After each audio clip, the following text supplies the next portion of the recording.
अगर किसका कोई क्वेश्चन हो इस बारे में। महाराज जी पहले इसका साउंड कम कर दो पुष्पेंद्र को।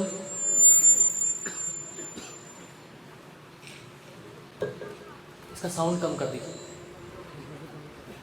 हरे कृष्ण हरे कृष्ण। महाराज जी सबसे पहले तो मैं ही प्रश्न पूछ लेता हूँ। अच्छा। प्रश्न ये है कि अभी जैसे हम 500-600 भक्त हैं, हम सब अभी लगभग 7-8 दिन से एक साथ हैं और हमने डेली रात को समय पर सो जाना, सुबह समय पर उठ जाना, स्नान कर लेना, फिर मंगल आरती जाना, फिर एक समय पर एक साथ निकलना, ये डिसिप्लिन का लाइफ हम लोगों ने जिया अभी 7-8 दिन। लेकिन यहाँ से जाने के बाद क्या होता है कि धीमे धीमे 1 हफ्ता 10 दिन 15 दिन रहता है वो, उसके बाद फिर वो डाउन हो जाता है, फिर वही पुराना चलना शुरू हो जाता है, पुराना टाइम टेबल। तो इस उत्साह को, इस टाइम टेबल को, इस डिसिप्लिन लाइफ को यहाँ से जाने के बाद भी कैसे मेंटेन किया जाए ताकि हम उसका आनंद, वो जो भक्ति का आनंद डिसिप्लिन के द्वारा हमको मिलता है, सुबह सुबह जप करने का आनंद ही अलग होता है। सुबह सुबह मंगल आरती में भगवान के दर्शन करने का आनंद, जप करने का आनंद, ताकि हम उस आध्यात्मिक आनंद को, डिवोशन को अपने हृदय में ला पाएँ। तो वो एक कॉन्टिन्यूअस उसको कैसे हम बना के रख सकते हैं महाराज जी? अरे भैया, जैसे यहाँ भी 4:30 बजे मंगल आरती करते हैं, तो कौन सा मंदिर इस्कॉन का है जहाँ पर नहीं करते हैं? सब जगह में करते हैं। सब जगह ना कर जाना तो कोई मना थोड़ी ना करते हैं।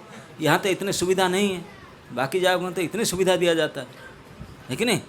यहाँ तो पब्लिकली स्नान करके भागे भागे जाते हैं। वहाँ तो बाथरूम फैसिलिटी, हीटर गिटर है ना, नहीं गीजर हीटर लगा हुआ है, तो इतनी सुविधा फिर भी जाना चाहिए, क्यों नहीं जाए?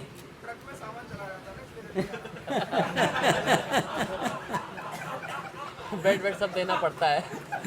नहीं तो बेड छूट जाएगा। तो आप अगर चाहते हैं ऐसा कुछ पनिशमेंट कोर्स ला के रखो, जो मिस करेगा उनका सामान चला जाएगा, और क्या है ना, नहीं? ये शिक्षा लेकर जाना चाहिए, डिसिप्लिनरी लेसन, कि हम यहाँ टाइम पर उठ जाते हैं, क्योंकि नहीं तो हमारा बैग बैगेज और कहीं चला जाएगा। तो वहाँ भी नोटिस लगा दो, जो नहीं आया आपका बैगेज और कहीं मिलेगा, तो भाग कराएंगे फिर, है ना, नहीं? हाँ, सारे ब्रह्मचारी आश्रम में सब धरने पे बैठ जाएंगे कि हमारा बैग उठाया गया। तो क्योंकि अब नहीं आया इसीलिए उठाएगा, है ना, नहीं? क्योंकि जो नियम यहाँ पे है वही नियम मंदिर में है, ऐसा नहीं। और यहाँ थोड़ा तकलीफ में है, वहाँ तो सुविधा में है, क्यों नहीं कर सकते? तो 7 दिन में जो आपने अभी अभ्यास किए, जो सीखे, इस अभ्यास को जीवन भर मेंटेन करके रखना चाहिए, है ना, नहीं? और ये अभ्यास इतने तकलीफ के साथ कर पाए, इतनी सुविधा के साथ, तो और बढ़िया से करना चाहिए, क्यों नहीं कर पाएंगे, है ना, नहीं? ये लेसन लेकर जाना चाहिए आप। जब इतना पब्लिक टॉयलेट, पब्लिक वो कैसे नहाना, इसमें अगर मेंटेन करके हम टाइम आ पाते हैं, तो मंदिर में तो इससे सुविधा है, क्यों नहीं आ पाएंगे, है ना? और किसी भक्त का प्रश्न? हरे कृष्णा महाराज जी। महाराज जी आपने धन्यवाद, बहुत अच्छा कथा भी किया और डिसिप्लिन पे भी हमें बताया। मेरा प्रश्न है कि जब कोई भक्त मुझे डिसिप्लिन देते हैं, कोई नियम बताते हैं, थोड़ा स्ट्रिक्ट नियम देते हैं, तो मन जो है, बुद्धि अलग अलग लॉजिक देता है, और वो जो देते हैं, हम मुझे स्ट्रिक्ट नियम देते हैं, वो फिर पसंद नहीं आते मुझे, और मेरा मन जो है उनके प्रति निगेटिव डेवलप करता है, जो नियम देते हैं मुझे, और फिर तो इस तरह की भावनाएं आती हैं। तो इसको कैसे ये करें? प्रभु जी ने पूछ रहे हैं कि प्राय समय में जो हमारा कोई अधिकारी हमको कोई नियम देते हैं, तो हमका इंडाइजेशन हो जाता है। हमको क्यों बताते हैं? क्योंकि हमको तो वही पसंद है जो हमको अच्छा लगता है ना, नहीं? तो हमको जो अच्छा नहीं लगता हमको नहीं बताना चाहिए। ये सुविधावादियों का मेंटालिटी है, ऐसे नहीं है। जब कोई अधिकारियों को बताते हैं, कभी हमको अच्छा लगे या अच्छा बुरा लगे, तो हमारा हित के लिए ही होता है। हम जो कोई बीमार में रहते हैं, डॉक्टर हमको दवाई देता है, दवाई से हमको अच्छा नहीं लगता, इंजेक्शन लेना पड़ता है, ये करना पड़ता है, अच्छा नहीं लगता, फिर भी लेना पड़ता है ठीक होने। ठीक इसी प्रकार जो हमारे आध्यात्मिक अधिकारी वर्ग है, जो हमको कुछ नियम देते हैं, अगर उसको पालन करेंगे सबसे पहले तो वो खुश होंगे और हमारा भी अभ्यास बन जाएगा कि यस हम यो भी करके आए हैं, उनके साथ उनके बात को मान कर आए हैं। अरे उनके साथ टिक कर आया तो टिक गया, हाँ टिक गया, अरे कमांडो कोर्स करके आया। कई कई ऐसे अधिकारी होते हैं उनके साथ कोई भक्त को टिकना मुश्किल होता है, अगर जो उनके साथ टाइम बिता कर साल 2 साल बिता कर आया तो बोलते हैं अरे तू तो कहीं भी फिर टिक जाएगा, उनके साथ पूरा करके आया मतलब फिर तो कोई दुनिया में हारेगा नहीं तूने।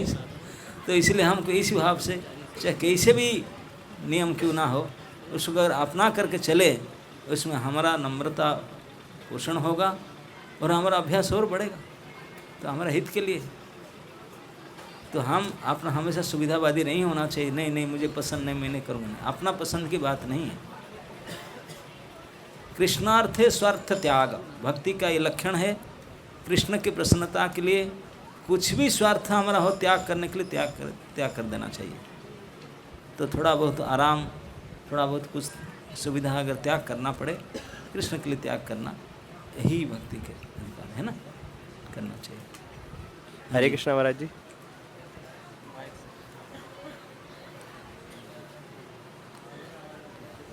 हरे कृष्णा महाराज जी। महाराज आपने लेक्चर के अंदर ह्यूमिलिटी के बारे में बताया था कि ह्यूमिलिटी हमारे अंदर होनी चाहिए, हम मेंटेन भी करते हैं ह्यूमिलिटी, बट कभी कभी क्या होता है कि आपस में जो भक्त हैं, दोस्त हैं, चाहे सीनियर ही हैं, उनकी बात हमें कभी कभी बहुत ज़्यादा हर्ट कर जाती है। कभी कभी वो हमसे थोड़ा सा आगे चलने की कोशिश करते हैं, थोड़ा सा बात छुपाते हैं या फिर कुछ ऐसा करते हैं, तो बहुत हर्ट सा होता है अंदर। तो फिर वहाँ पे रिलेशन बिगड़ जाते हैं कभी कभी, और फिर वो जो ह्यूमिलिटी होती है फिर ऐसा मन करता है कि नहीं ना ही बात करें, अवॉइड करें, हम कोई बात नहीं, हम अपने काम करें। तो वहाँ पे जब उनसे हम बात करते हैं तो फिर थोड़ा सा बात करने में हिचकिचाते हैं, वहाँ पे ह्यूमिलिटी नहीं आ पाती। वहाँ पे हम टॉलरेट करते हैं जो भी किया टॉलरेट किया, बट फिर वहाँ पे रिलेशन ही बिगड़ गए। फिर वहाँ पे कहीं कहीं अब ईगो भी है हमारे अंदर, वो भी चीज़ है, बट फिर उससे भी मतलब हम अवॉइड करते हैं, करना ना करें, बट फिर भी वो हो जाता है। तो उसको कैसे बचे महाराज जी? उसका मूल कारण है हम अपना ईगो को पोषण करते हैं, तो ये सब टॉलरेट नहीं करने देता हमको, है ना नहीं। तो इसलिए ये शिक्षा देखिए, भागवत में प्रसंग आता है परीक्षित महाराज। परीक्षित महाराज उनके ज़माने में पूरे विश्व के सम्राट थे, पूरे विश्व के, कोई डिस्ट्रिक्ट के नहीं डीएम नहीं थे, ना कोई स्टेट के सीएम थे, ना कोई कंट्री के पीएम थे, ये पूरे विश्व के सम्राट थे, कितने बड़े पोजीशन। लेकिन उनको एक नादान ब्राह्मण के बालक अभिशाप दे दिया, 7 दिन में डेथ हो जाए। इस बात को सुन करके उनके पिताजी, वो सिद्ध पुरुष थे, वो बड़े दुखी, बोले कितनी गलती किया उन्होंने, दे दिया, क्या करे। अगर इतनी बड़ी गलती तो उनका हुआ क्योंकि महाभागवत है, उनके प्रति वो जो अभिशाप दिया उन्हीं को बड़े दोष लगेगा, तो कैसे मेरा बेटा सुधर जाएगा। तो चाहते थे कि परीक्षित महाराज के पास मैसेज भेजूँ, वो थोड़े गुस्से में आकर उसको एक्शन ले ले तो मेरा बेटा बच जाएगा। जानते ना, कोई अगर गलती आपने किया, गलती के ऊपर कोई अगर वो डांटा तो आप बच गए, अगर कोई नहीं किया तो फिर गलती का पूरा परिणाम भुगतना पड़ेगा। तो उन्होंने अभिशाप देकर जो गलती किया, अगर परीक्षित महाराज थोड़े डांटते, गाली देते, कुछ एक्शन ले तो फिर बच जाता। लेकिन वो समीक ऋषि ने, वो स्वयं कहते हैं कि बोले मैं जानता हूँ परीक्षित महाराज इतने उच्च कोटि के भागवत भक्त हैं, एक उच्च कोटि के भागवत भक्त का लक्षण क्या होना चाहिए। बोलते हैं कि परीक्षित महाराज का गुण ऐसा है भक्त के रूप में, तिरस्कृता विप्रलब्धा सप्ता क्षिप्ता हतापि च नस्तत् प्रतिकुर्वन्ति तद भक्ता प्रभवोऽपि।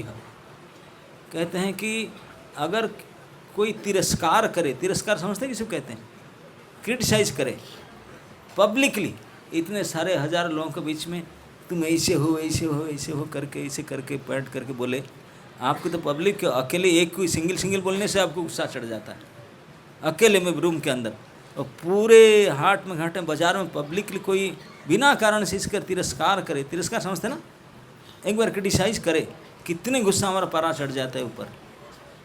बोलते हैं कि कुछ नहीं, बिल्कुल प्रतिवाद करने का कि प्रतिशोध लेने का भावना मन में आना ही नहीं चाहिए। सबसे पहले तिरस्कृता।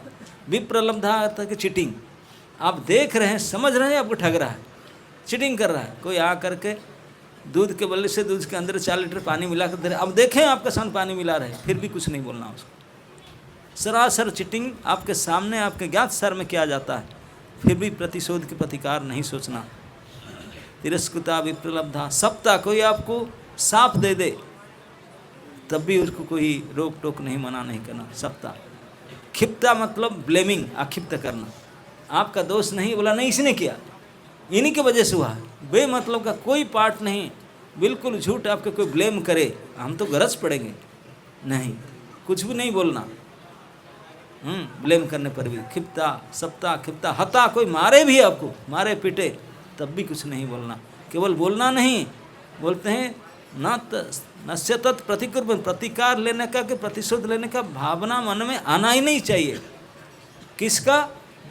प्रभावोपिह, मतलब महाप्रभावशाली।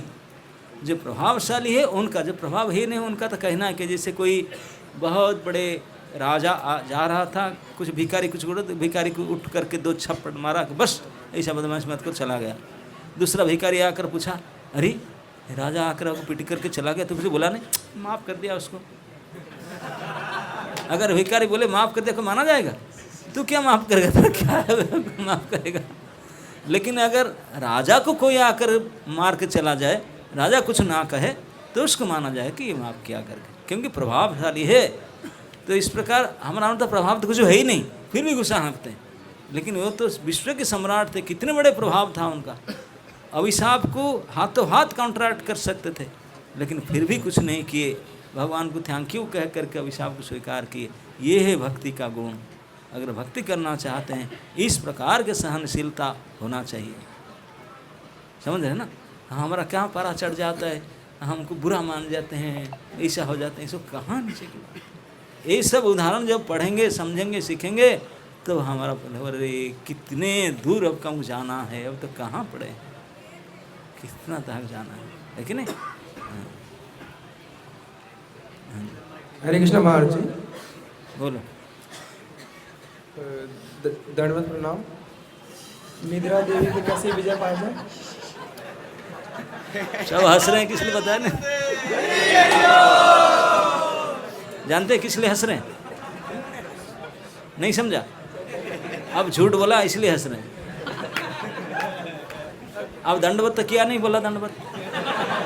दंडवत का अर्थ क्या? ये दंडवत थोड़ी ना होता, ऐसे मुंह झुकाना दंडवत नहीं होता। दंडवत तो डंडा जैसा गिरना तो इसलिए बोलना नहीं ऐसा। बोलो। आदर प्रणाम प्रभु जी। निद्रा देवी को कैसे विजय पाया जाए? निद्रा देवी को कैसे विजय पाया जाए? क्या? निद्रा देवी। कैसे विजय पाएंगे? अभ्यास करके, है ना?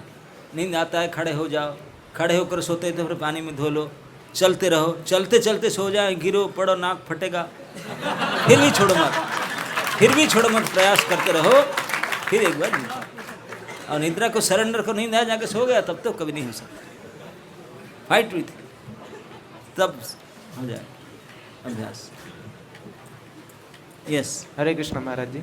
महाराज जी, आपने जो डिसिप्लिन के बारे में बताया कि जो हमारे सीनियर्स या अथॉरिटी हमें कुछ भी इंस्ट्रक्शन देते हैं तो हम जैसे धीरे धीरे फॉलो भी करने लगते हैं, तो मतलब डिसिप्लिन लाइफ जीने लगते हैं। पर क्या समय के साथ साथ अहंकार भी बढ़ने लगता है कि डिसिप्लिन लाइफ हम फॉलो कर रहे हैं, तो इसके लिए क्या करना चाहिए अहंकार को कम करने के लिए?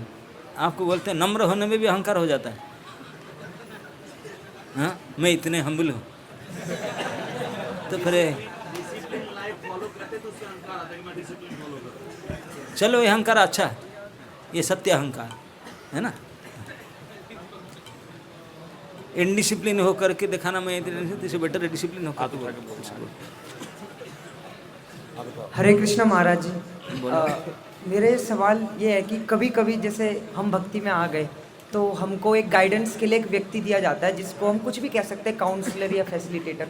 तो हम उस व्यक्ति को फॉलो करते हैं क्योंकि अभी बच्चे हैं या मूर्ख हैं जो भी, लेकिन क्योंकि हम लोगों का भक्त संग होता है या फिर दोस्त कह सकते हैं, हम उनके साथ रहते हैं, कुछ चीज़ें नई नई सीखते हैं, कोई कहीं से कुछ सुन लेता है, कोई कहीं से कुछ। लेकिन जो मेरे को व्यक्ति मतलब जो मेरे काउंसलर है उन्होंने मुझे कुछ राह दिखाई है कि मेरे हिसाब से मुझे ये बताया मुझे ये करना चाहिए ये करना चाहिए, लेकिन उस साथ संग के कारण मैंने कभी कुछ सुन लिया और मेरे मन में विकार आ गया अपनी अथॉरिटी के प्रति कि यार मेरे को तो जो बता रहे हैं ये थोड़ा हिसाब गलत है और जो मैं अपने दोस्तों से सुन रहा हूँ वो गलत है। और यही विकार पर हमने सुना है किसी भी चीज़ को वेरीफाई करने के लिए गुरु साधु शास्त्र से करना चाहिए, पर मेरे को तो शास्त्र पढ़ना ही उस व्यक्ति ने सिखाया है जिसके प्रति विकार आया, तो मैं क्या करूं इस सिचुएशन में? यस, ऐसे अधिकांश समय होता है। इस स्थिति में सबसे पहले तो गलती है कि सुनना नहीं चाहिए।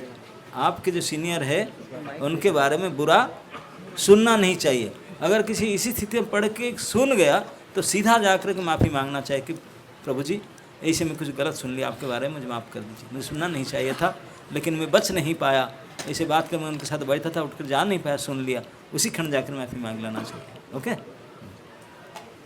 हरे कृष्ण। यस, हरे कृष्ण महाराज जी। प्रणाम महाराज। हरे कृष्ण। महाराज जी आपने जैसे भी बताया कि वो तिरस्कृता विप्रलब्धा वाले श्लोक में कि भक्तों को जो है सहनशील होना चाहिए, तो भक्ति विनोद ठाकुर अपने भजन में वो बताते हैं कि देहो नाथ यथा यथा, तो जिसका जितना सम्मान उसको उतना सम्मान दे। तो इन दोनों बातों को हम कैसे मतलब बैलेंस करें? एक ही बात है, बैलेंस का दो बात नहीं है। सहनशीलता और एक के सम्मान देना, उसमें क्या दिक्कत है? सहनशीलता आपके प्रति कोई आपको चीटिंग करे, आपको गाली दे, पीटे, ब्लेम करे, क्रिटिसाइज करे, you have to tolerate it. और सम्मान देने की दूसरी बात है, दूसरे को देना है, से आपसे क्या रिलेशन है? दूसरे सभी को सम्मान दो और सहन करो, इसमें बिल्कुल अलग अलग बात है। क्या दिक्कत? अगर जैसे मतलब होता है ना महाराज कि सीनियर इक्वल और जूनियर भक्तों का कैटेगरी है, हाँ। जैसे अमृत में भी बताया गया कि उसको, तो फिर इंसल्ट को तो सहन करना है, तो कोई भी करे। जैसे लास्ट में आया था कि अगर राजा भी अगर टॉयलेट करे तो माना जाएगा कि उसने हाँ अभी ये बराबर। तो उस तरीके से हमारा डीलिंग फिर कैसे रहे? ऐसा हमेशा सहनशील कर करो, जो बोलेगा यस मान लो, प्रश्न नहीं उठता। जब सहनशील हो गए फिर प्रश्न कहाँ आपका? आपको गाली दिया, गाली देने खाने के लायक हूँ तो क्या बोल देते? क्या जूता मारा, जूता मारने के लायक हूँ तो क्या हो गया? प्रश्न क्या उठता है? समाधान खत्म, मैं तो उसके लायक था। ओके, हरे कृष्ण गुरु महाराज। भगवद गीता में कृष्ण ने बोला है कि अपने इंद्रिय पे तो कोई कंट्रोल रखता है, लेकिन मन में कुछ और सोचता है वो तो अपने आप को भी धोखा देता है हमारा। तो हमारा तो वही हो रहा है महाराज अभी। तो क्या हम गलत कर रहे हैं क्या? प्रश्न क्या है आपका? मतलब भगवान ने बोला है कि जैसे हम इंद्रिय आहार निद्रा पे थोड़ा थोड़ा कंट्रोल रखता सीखते हैं, लेकिन हमारा माइंड हमारे कंट्रोल नहीं है। हाँ वो तो पता है। तो क्या ये पूछना चाहते हैं? नाम जाप तो हरे कृष्ण करते हैं, लेकिन मन में चलता कुछ और है। हाँ ये तो पता है, तो फिर मतलब ये हम मन अपने आप को धोखा दे रहे हैं क्या? भगवान ने गीता में ये बोला नहीं, भगवान को पता है आपका मन साथ में नहीं देगा, धोखा नहीं दे रहा है, आपका आज्ञा पालन करता है, नाम जप कर। यही कहा जाता है, हम भी जानते हैं अच्छा तरह से, मन को लगा करके नाम जप करोगे तो जिंदगी में कभी नाम जप करोगे नहीं, कर नहीं सकते। तो मन को भाड़ में जाने दो, कहीं जाना है जाने दो उसे, आप केवल जो उच्चारण करो उसी से, क्योंकि मन को कंट्रोल करे तो कर नहीं पाओगे, असंभव। जो बोल रहा है उसको सुनो, अपना आप ठीक हो जाए। ओके। और मैंने एक बार भक्ति रसामृत सिंधु बुक खोला था, कभी पढ़ा नहीं, एक लाइन ऐसे खोल दिया। अच्छा। और ऐसे एक लाइन पढ़ लिया कि जो भगवान के शुद्ध भक्त होते हैं वो ना चाहते भगवान को, ना भगवान के धाम को चाहते हैं, वो भगवान की प्रेमा, भगवान के लिए कहीं पे भी जाना, मतलब सेवा चाहते हैं भगवान की। तो क्या हमारा जीवन का मकसद भगवान की प्राप्ति, भगवान के धाम, या क्या जन्म जन्मांतर की भगवान की सेवा चाहिए? क्या हमें क्या सोचना चाहिए हम इसके बारे में? हमको चाहिए भगवान की सेवक बनना। तो सेवक बनना अपॉइंटमेंट वहाँ हो यहाँ हो, इससे क्या फ़र्क पड़ जाता है ना? नहीं, सेवक को जहाँ रहेगा सेवा करेगा, उसका मतलब जो आप देखते हैं कि हेमदस्ता बोलते ना, क्या बोलते हैं उसको, हेमंदस्ता ना। अगर गाजियाबाद में रहे कि नवद्वीप में रहे या दिल्ली में रहे, क्या काम करेगा? कुटेगा और क्या करेगा? दूसरा कुछ काम कर ही नहीं सकता। तो हम पर चाहे यहाँ रहे वहाँ हरे कृष्ण करना है, तो क्या मतलब है ना? भगवत प्राप्ति हो, वैकुंठ प्राप्ति हो, काम तो ही करना है ना? हरे कृष्ण। सो हम अभी प्रश्न उत्तरी यहाँ पर रोकते हैं, क्योंकि कुछ एरिया का अभी महाराज जी के साथ पर्सनल मीटिंग भी हो।